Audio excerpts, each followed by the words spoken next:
Welcome back. Episode 2 of the Better Planner podcast. I'm Taylor Stewart, and I've got Colin Page with me once again. Colin, how are you? Great, Taylor. How are you? Good. Man, I had a great time last time. Excited for this conversation today. What have you been up to? What's new in your world? Oh, just the rat race of May, children in school and activities and end of year plays and, all of the above, and finishing up, spring surge meetings. So You're in the we're middle just of surge meetings. buckled up and, along for the ride. Well, speaking of buckling up and the grind of school, I had a new reason for school to be closed yesterday. Tornado watch, which it's springtime in Texas. So, it got a little unexpected. Like school's closing in an hour. Come pick them up, which is always freaking great.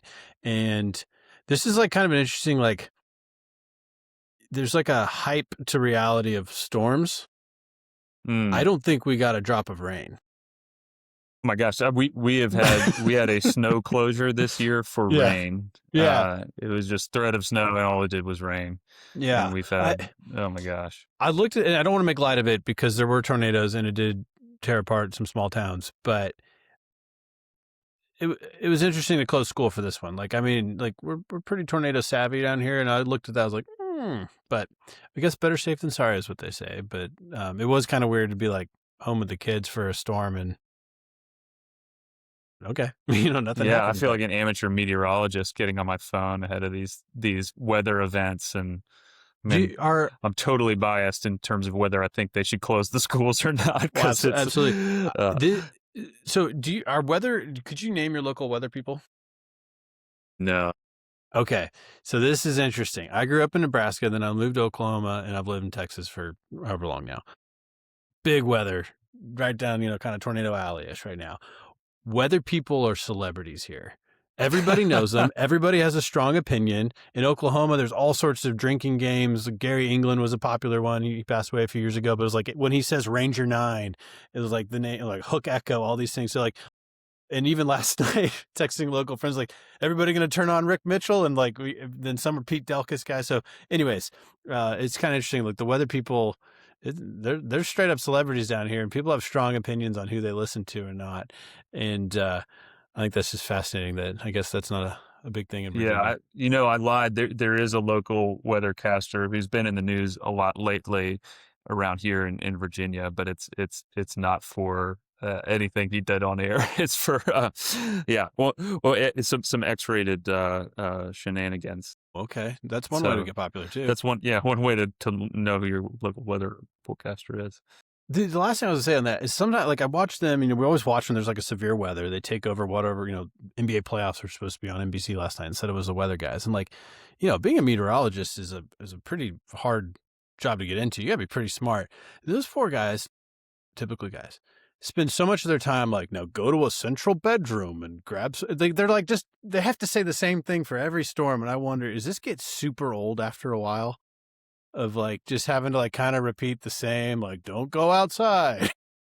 Yeah. But well, to kind of bring it back to like what we do for a living, my son is a nerd and has these YouTubers he loves, and they're always science videos. And I think one of them was on weather forecasters and grading them. How often are they actually correct or not? Yeah. And so what they found was that, like, if you listen to your local TV station, they will over predict weather events. So, they'll say there's a 30% chance of rain. And versus like the National Weather Association may say it's like 10%. And the National Weather Association is correct more often, or like statistically correct. When they say it's going to rain 10% of the time, 10% of the time it actually rains. The local weatherman over predicts it. The reason behind that is because, you're going to blame the weatherman if it rains. Totally. And you didn't bring an umbrella. So there's an incentive there to over project the odds of that thing. So that, and even kind of having to say the same thing over and over again that maybe slightly below your pay grade at time. there's a lot of parallels to being a financial planner on that. Let's just be honest. Of kind of like, well, okay, I'm having this conversation again. So that's interesting. I didn't, maybe more like weathermen and Yeah, women. we're That's financial interesting. weathermen, And women. weather Let's be fair people. to all of you. Yeah, weather people. That doesn't really have anything to do with what we're going to talk about today, but that's an interesting parallel there. We wanted to talk about prospecting process, or kind of like what you do in those initial meetings, conversations. Last time we talked about like getting clear on what you actually do for your clients. And I think everything has to start there. But you wanted to talk more about this, whatever we call it, kind of that, okay, somebody's reached out. How do you handle that in between becoming a full client and just somebody from nowhere? Not necessarily a marketing conversation. We might do that next time, but this kind of in between process. So what's on your mind there? Yeah, I mean, I think whether we did it intentionally or not, I think starting with what do you actually do for clients is the right place to start, and then work backwards. What do you do for a prospect? Because without a clear idea of what do you do for clients, how do you communicate with a prospect and give them an accurate picture of what it's going to be like to work with you, and actually answer the questions that they have, right off the bat. Um, so yeah, I mean, I don't know. Do you want me to walk through like what I do from Sure. a process How, yeah, standpoint, tell me, or like, how do you define the process? Is it like when somebody reaches out through whatever marketing channel yeah, and they kind of enter your flow? Tell us what your flow is. yeah, sure. So it all starts with scheduling an intro call, and it's usually I try to direct people to my website where there's a jot form Yep. questionnaire that has basic Okay. demographics. When were you born? Are you married? Who's your spouse? If so, how did you find me? Have you worked with an advisor before? Um, Pretty basic stuff. I make sure that in that intro jot form that there's a box that says they've reviewed my fees, Mm, so it's a way to kind of pre-qualify, or at least have some people yeah. maybe weed themselves out if they're not going to be an ideal fit. Even though within that form, like I say, don't worry if my fees don't match your budget. Like, I'm happy to have a 15-minute call with you Yeah. still, and like Yeah. try to find you the right fit, because I think there's so much value in that. Just talking to people and being genuinely helpful. So yeah, that's the first step. They schedule a 15-minute call. They do it with me. I know other advisors would have their assistant do that intro call to further screen or get background information. Mm-hmm. But actually, I think there's value in, if you are getting good qualified prospects who Mm-hmm. already are familiar with what you do, like they want to talk to you. Sure. um, so yeah, that 15-minute call, try to understand, what are they looking for? Why did they reach out? What's their biggest problem? And then talk to them about, how I work with clients. For me, it's So after the form, then it's 15-minute call. after the form, Okay. 15-minute call. Okay. And in that call, you're talking through. Go ahead. Yeah, talking through, asking them what, past advisor experience, and what's their reason for reaching out. Everybody, there's usually a trigger for like why now Yeah. is the time they're reaching out. Whether it's like, oh, we need to get serious about retirement planning, or we just got this inheritance, or whatever it is. Like, I want to know why they're calling so I can tailor the rest Sure. of the process to address that. Yeah. Yeah. As Carl So Richards calls it, the presenting problem, right? yeah, What he likes to say, like, what's yes, the presenting problem? So that's good. yeah. Okay. So 15-minute call. And then that's kind of like to decide if you should talk more. Yeah, I think from there, like, I'm putting them into three boxes. Like, is this like a client who's qualified that I would want to work with? That's track one. Track two is ooh, they're not qualified, but I know who to refer them to, or I can post on the XYPN group, Mm-hmm. or NAPFA, direct them to find another advisor that way. Yep. Um, and then track three, I will sometimes work with clients who are not my ideal, just if I have time if I want to work with them, for some other kind of, either one-time plan or. Interesting. But yeah, the intro call is totally about qualifying. Do we want to move forward? Okay. And then what happens after that? Do you move After forward after that call, or is there something in between? Yeah, so I asked them to send. At that point, I asked them to send me documents, Okay. and I asked for everything up front. And I used to not, because I didn't want to put barriers to um, in front of people to Yeah. like speak to me. Barriers are good. Yeah, but They I show think the more seriousness. I've done it, well, yeah, the barriers are Yeah. helpful. It shows, like, I know if somebody's willing to send me their tax returns, their investment account statements, like they're serious about this. And I need to know those things if I'm going to be able to give them any kind of personalized Mm-hmm. advice. So it signals seriousness on their part, and it makes sure it doesn't waste my time. Sure. Um, so And yeah, then that's what the happens? next step. Yeah. Okay. Give them a document upload link. They send it to me, and a Calendly link to schedule a longer, 1 hour Okay. consultation, Do in you use person if possible, and virtual if not. is it in Cyro, or is it, or how do you pronounce it? Yeah, I use Yeah. Encyro. Okay. Um, that's a Um. whole other topic Sure. we could talk about. Um. I've gone down the rabbit hole there. Yeah. Okay. So send documents, and then you have another meeting. Yeah, have a longer meeting, and ahead of that meeting, I've gone through their documents, and when I say, like, I've gone through it, it's a quick, like, 20-minute, 30-minute Mm-hmm.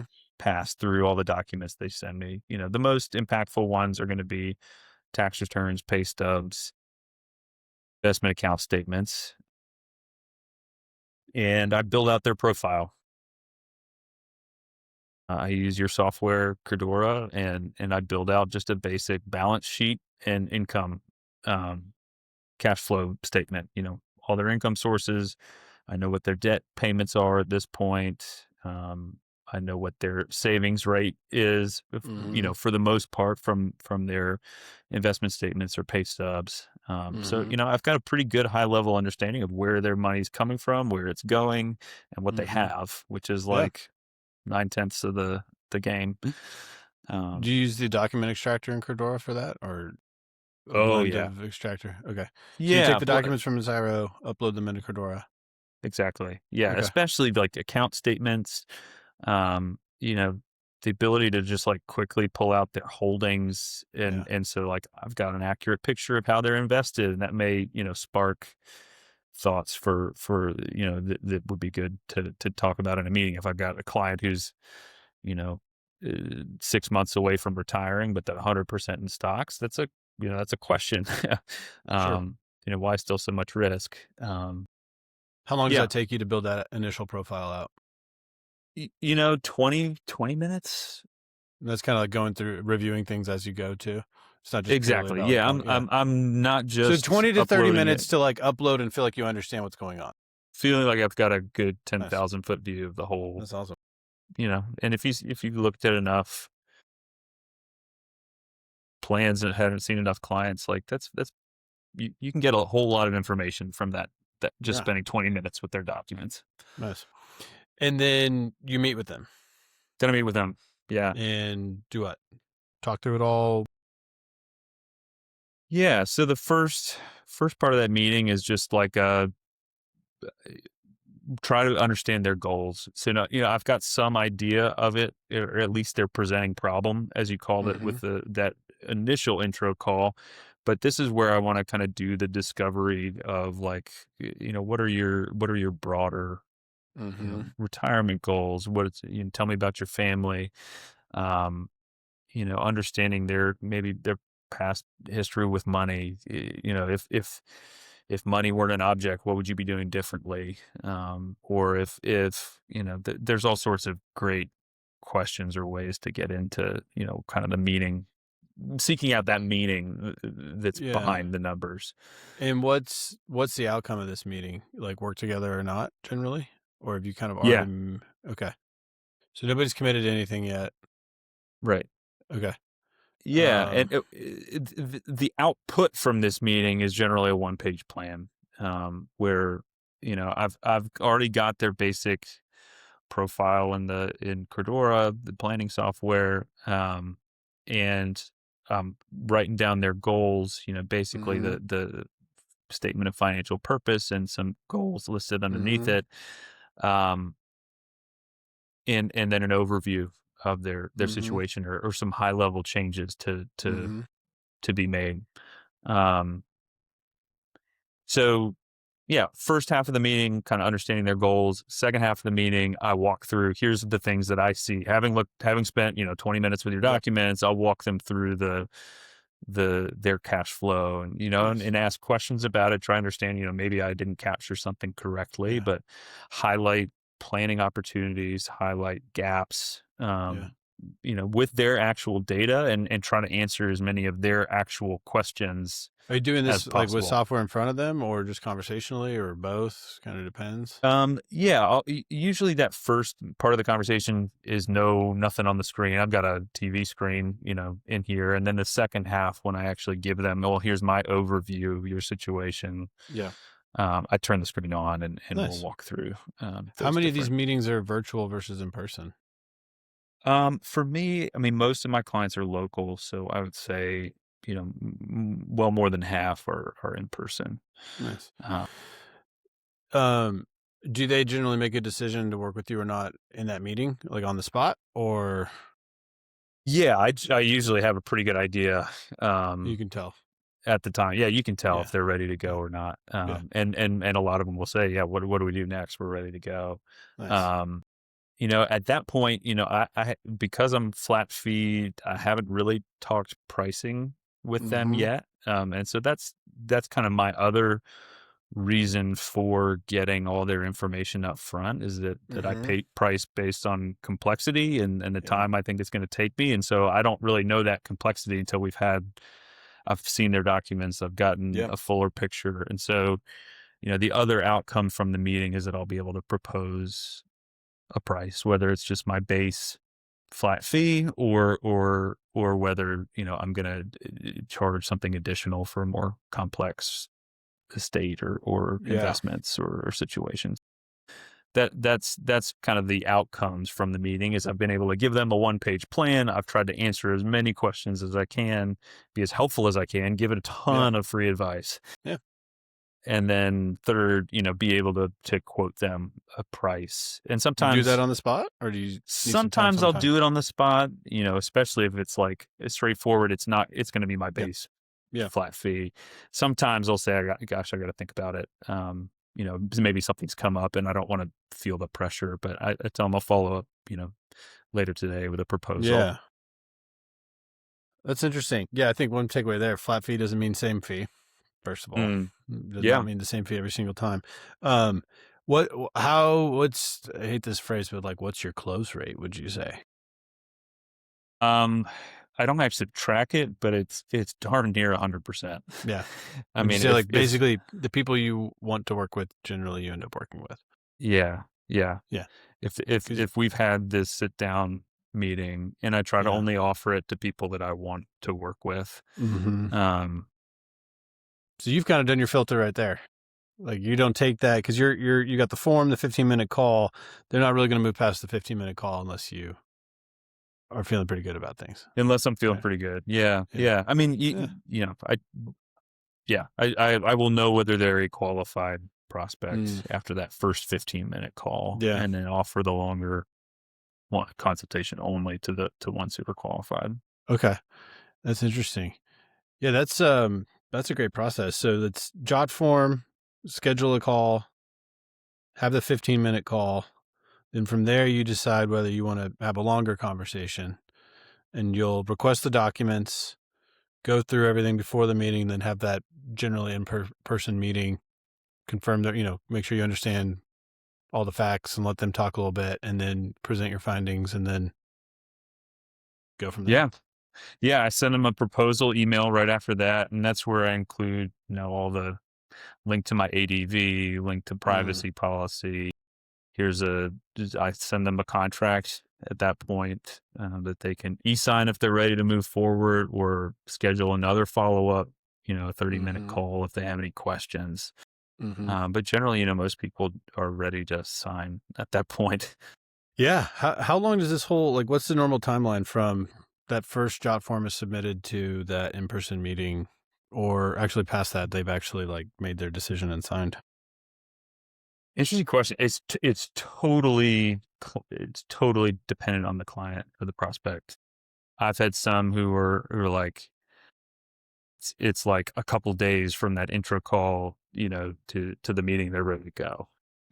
They got me all their documents that same day. They scheduled the first available slot on my meeting. Like, they're ready to go. So like within a week, we're onboarding them. Others, like, I've had that meeting, and I reach out a couple times. They're not ready. 6 months go by.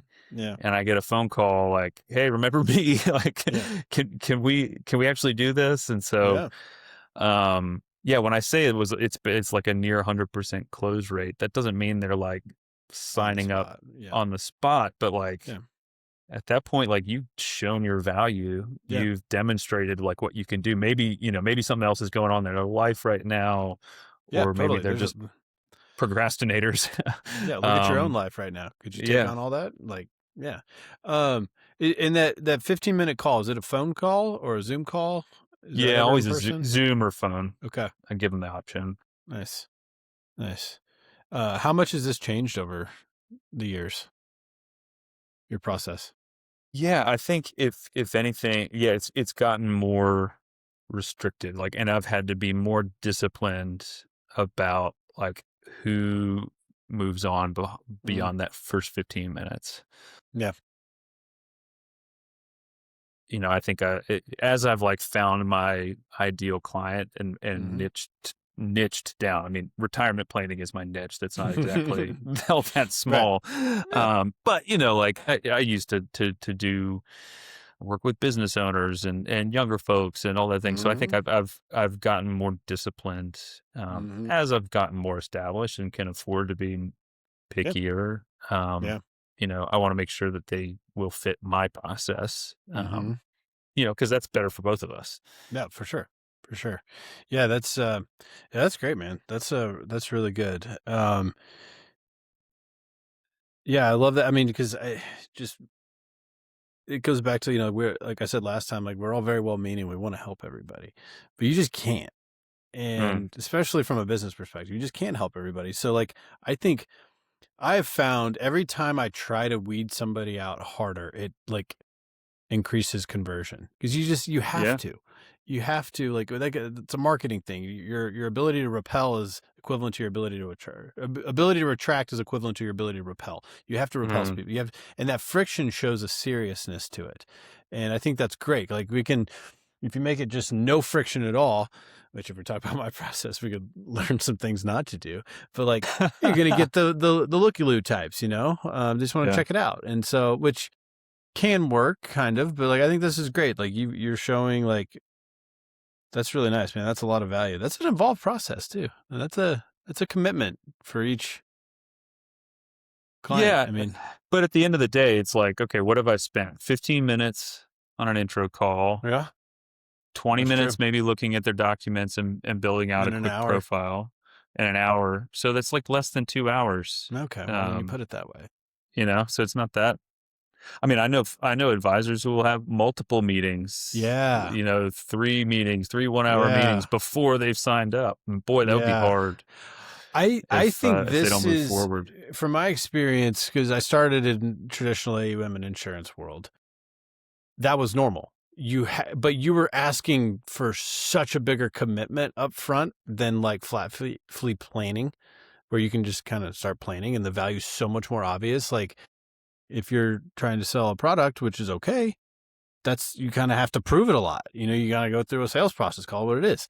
And same with like, move all your money. I know you do have people move their money to you, but like, I have found wildly different prospecting process close rates with flat fee planning versus move all your life savings and, or buy something from me right away. Like, Sure. and I'm not saying that in a denigrating way. It's just a different level of commitment from people. And so, I think you can have a simpler process like this. And yeah, the three, I think we might know who we're talking about on the 3 meeting thing. I think that's an insecurity thing on the advisor's part. I don't think you have to do that. If you want to, fine. Yeah. And you better make sure that they're really well qualified clients and be pretty sure that they're ready to go. Yeah. Because that's that's a big investment. Yeah. It's an interesting line, and I think this could also, your prospecting process is informed by your marketing too, like what you do, like what level of proof have you already put out there? If you have a bunch of videos and blogs and written a book or something like that, people kind of already know you. If they don't know you at all, you might have to show it to them a little bit. And so, sure. This is blending the marketing thing, but I would say the more our podcasts that we've done on the client side, like that, people kind of know. And so the prospecting process, I'll bet you don't have to go through all that if you don't want to, but I think it also just, because you have such a high close rate, you just it's really like starting the planning process. Yeah. Right. I mean, because now your first meeting with a client is probably most people's third meeting. You've already gone through everything. You've already collected everything. And so I think that's, that's great. I think that's actually the way I would describe it, is like we have the same process. You just go further on the prospecting side, but you end up in the same place. Mm-hmm. That's good. Yeah. Yeah. I don't have anything else to add. How do you present your like initial, I think this is interesting. What does it look like on your website? Does it say like, what's the phrasing you use? Is it schedule a call, reach out here? I just have to look at it. I haven't updated it in a while. I just have a contact us button in the top right. That's it. It says book a call. The 15-minute call allows both to make sure your situation matches our expertise.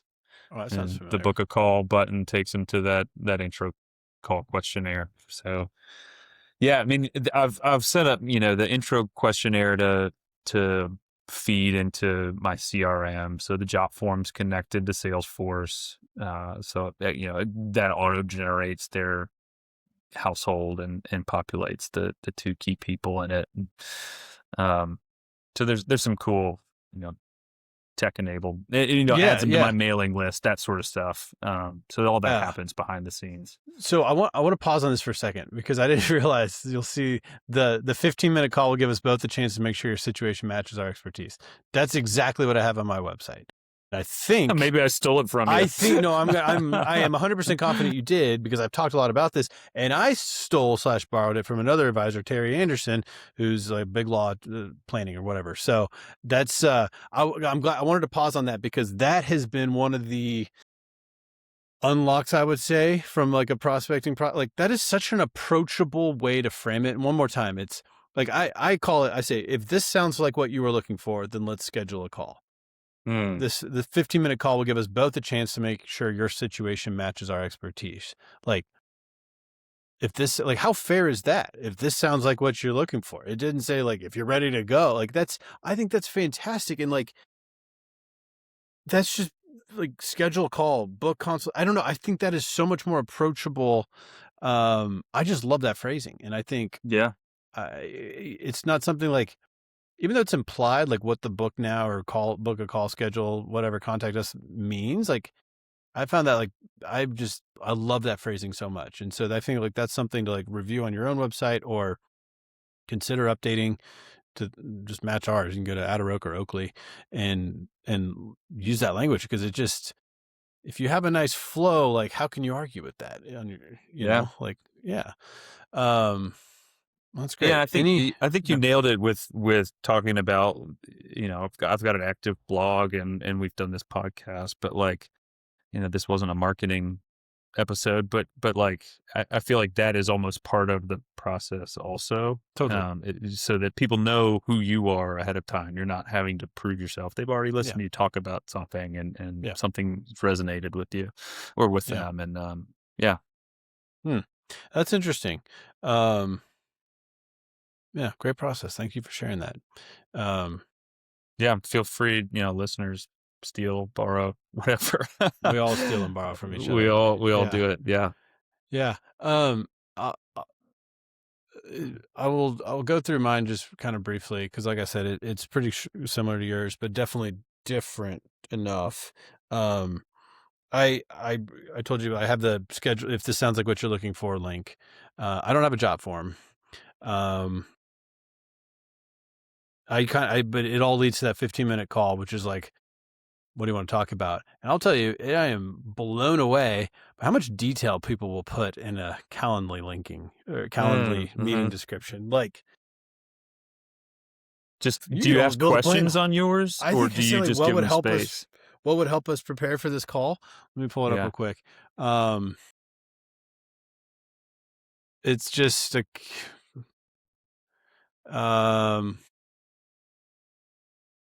what do I say? No, first name, last name. Please share anything that will help us help prepare for our meeting. And I'll get names, ages, income amount, how much is in a lot of detail, which is normally a pretty good tell that they have a pain that they want to talk about. And I would say, so I give the option of a phone or a Zoom call. And this is interesting. I have tracked this. I have 100% of the people I have a Zoom call with, I end up working with in some fashion. It's 50-50 on phone calls. Why do you think that is? I have a couple of thoughts. I was going to joke. I'm so engaging on Zoom. No, I think it's because you're so good. It's also, it's a different level of commitment from them too. Like if they're willing to put their face to it and get on a Zoom, they kind of already probably have a little higher trust. I don't know. I think, okay. I joke about being engaging, but there is something to that face and conversational and being able to use your hands and stuff. I do think there actually is something there to be able to connect a lot easier than just via phone call. I've also found just people who just want the phone call. It's just a lot of times they're busy. They're in the car. You have to sit down and be ready for the Zoom call. And there's just a different level of preparation and commitment for the people who are on a Zoom call. So yes, I think I can connect better on Zoom, but also I've found the people who just choose Zoom are generally more committed and prepared. Not everybody on the phone call is not prepared, but it's just easier. You can kind of feel the connection on Zoom versus phone. And then I always tell people on that 15-minute call, it's just, I tell them up front, I don't expect any decisions today. This is just about deciding if we should talk more. And I have my three offerings is basically, I say, I got an hourly conversation on one end of the spectrum, full comprehensive ongoing on the other. And we can do some project or short-term based stuff in between. Don't expect you to know what you want right now, but are you leaning one way or the other? It's kind of, because people said, no, we want an ongoing planner. Okay. Some people are like, I'm just looking for an hourly type of thing. And so I'm like, okay, that you got to be a little careful there. Cause sometimes, we talked about last time, I don't want to just purely be charging for time. I try to make an hourly conversation truly like a one-off, not a short-term plan that we break into hourly things. I got a very pressing question. I inherited an IRA, or father-in-law is going to die. What do we need to do? These are some, real examples. Well, I thought it was going to be briefer than I was, but I've started now. It's not an onboarding fee necessarily, but I start everybody with, I call it my quick plan, which is, it's basically a 3-meeting process, collect everything, then have call it that kind of it's a fact-based meeting. It's just, I used to start with the big picture, but then we were talking all this big picture with no context. So I'm like, you know what? This first meeting, we can combine it into 2. It's going to be fact-based, going through what you have. I want to understand how things got there is the biggest thing. It's what's this account for? How did it get here? How did you decide that? And then talk about the big picture stuff, then put that plan together. So really, in a ways, it's your hour meeting kind of. I say 3 meetings, but probably 2. But that's after they've already signed up. Yeah, which I'm generally doing after that phone call. After that first 15-minute phone call, you've got to go forward. I don't require it, but people generally know. Yeah. That's something I kind of skipped over because I was rushing through that a little bit. It is interesting. People generally know what they're looking for. Well, I should say more. Hourly folks, we'll just start with an hour. Yeah, we're going to start with an hour, send them a client agreement for an hourly call. The folks who are not sure, I start all those people now with the quick plan. And something I do on the quick plan is I charge half the fee up front and half at completion. And they have the choice. If they want to roll into ongoing planning, the second half of that fee just rolls into ongoing planning. So it kind of effectively becomes like an onboarding fee. Yeah. Without them needing to commit to anything ongoing. The only thing I tell them, like, you only pay the second half if you're completely satisfied or you want to move on. And so the only thing you're committing to is the upfront fee. And that protects, both of us. It protects me from like, okay, they're serious enough. And it's been, because I've found like, this might be a bad planner of me, but like some folks, like after a couple months of ongoing, you're like, I'm working with younger people. Like there's not as much going. You're we've made a lot of those changes and can be kind of awkward. So I just want to find that out up front. And so, I've just found I've enjoyed this kind of upfront 2 to 3 meeting thing. People really, I actually, sorry to be scattered, but like stumbled upon this by accident. I was using, or I was doing more of your normal like consultation meeting, and it was using Credora, built a plan, like basically talked through it with them. And by the end of the meeting, we had like very clear list of changes to be made, changes to their investment allocation, all these things to do. And it's kind of like, well, there's your plan. You know what I mean? Like there wasn't much more to say. Yeah. And they said, we feel really good. Can we just pay you for this? Yeah. And they said a number that was like way higher than I was going to say, like $2,500. So I was like, sure. And so I had a couple of ongoing clients where we had reached that like 6-month part of like, I don't know, like, does this make the most sense? And so I'm sure I'm doing 100 things wrong on that one and whatever, but just that's how I approached it. And so that's where like I've started with this quick plan and it's been great. It's shown me who's really serious. We can identify a lot of things. Yeah, I like that I mean, on the one hand, I think my approach is like just give away as much value up front. Yeah. And I think that was your approach too.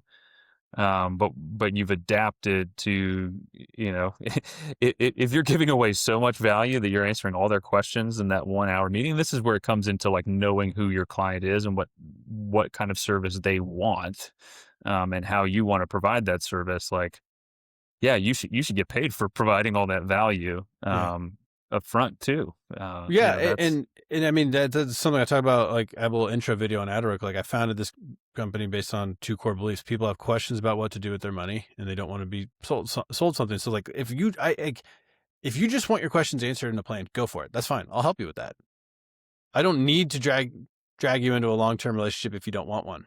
Some people want that. Fine. And it's a bit of a gateway drug. Like they try a year later, they come back around looking for more ongoing help, which is fine. So like, I'm happy to do that. And I want to make very clear, I'm not charging based on time. Yeah. It's not like, well, it only took me an hour. Nope. It's value. Did you get a lot out of it? Great. I'm not going to punish myself. I'm not going to so yeah. I mean, that's $2,500 for a 1 hour plan. Yeah. It's a pretty good return on your time. Yeah. And I do a lot of the, 30 to 50-year-old super busy cleaning stuff up for them. Let's get things dialed in. That's great. If that that's better than your clients walking away feeling like they got value. Absolutely. They got what they wanted. And like, I'm not going to force you into a long-term thing if you don't want it. It might be best for you, but like, it's not for me to say. Yeah. Well, I might say you could benefit from it, but like, I feel like I'm pretty good about, I mean, there's times where I'll tell people like, you really don't need an ongoing thing. You're going to be in a pretty good spot. And others say like, you probably benefit from like implementation help was more than anything. Yeah. And so, well, that 15-minute call, I don't expect any decisions to be made. They generally do make decisions. I would say for the ones who want to talk further, I'll have another conversation, but we're not getting into like the full planning stuff. I just, I haven't found a need for that necessarily. Can generally talk through enough on the call to determine,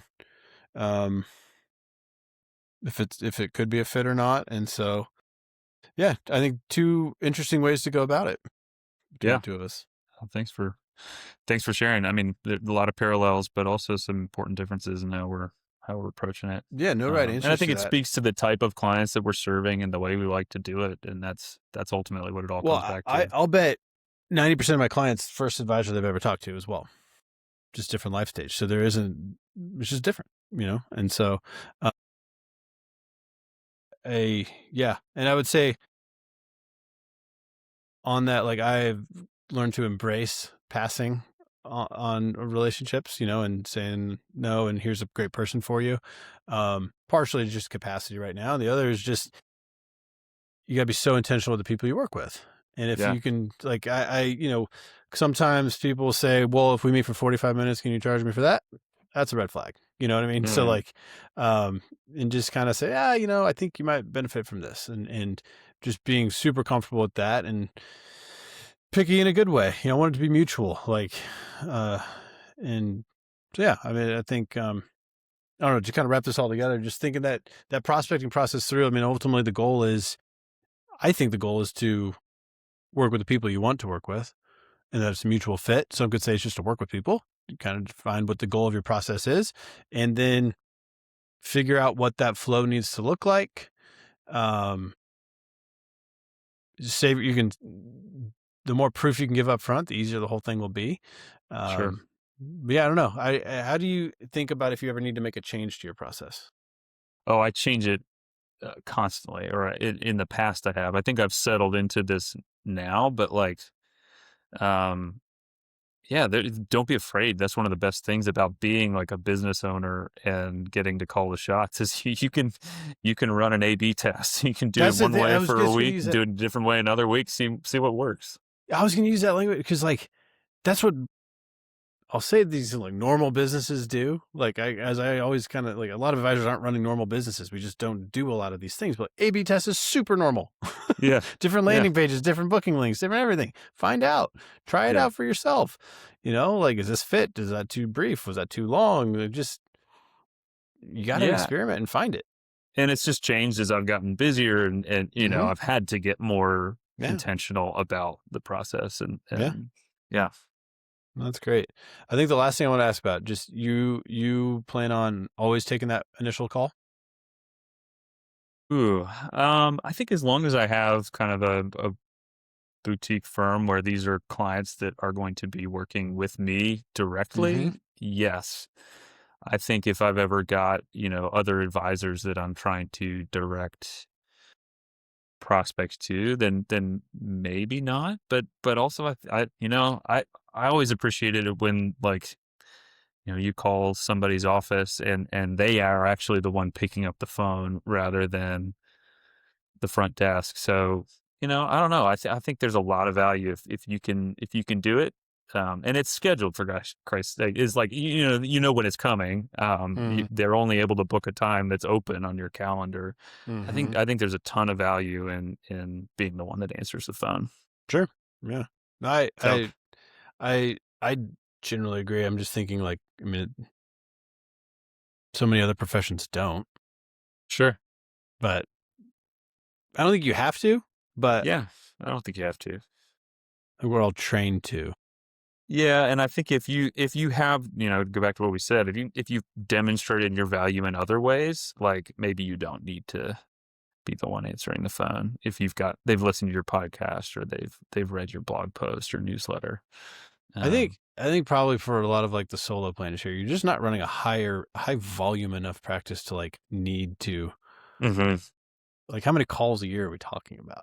You know what I mean? Yeah, Like, yeah, if you're needing to sell 100 policies a year, then maybe, but like if you're taking on 5 to 10 clients a year or whatever the number is, yeah, you can take that call. yeah. I can spend, do a couple of those intro calls a week. I can do more than that. Mm-hmm. It's more than that some weeks, but yeah, one or two a week. Steady Yeah, stream. that's great. Well, good stuff. Prospecting process in the books. Maybe we talk about marketing next time. We kind of wrap this whole flow up. What do you think? Yeah, we're working upstream, Yeah. we're swimming upstream. But I don't think that's an accident. Like we talked off camera of, like, you got to define what you do for clients, and I think figure out what your prospecting process is, and that informs what your marketing is. Yeah, 100%. Because otherwise, what are you marketing? Yeah. You know what I mean? Yeah. So they all do work together for sure. For sure. Awesome, man. Well, I appreciate it. See you next time. See you next time.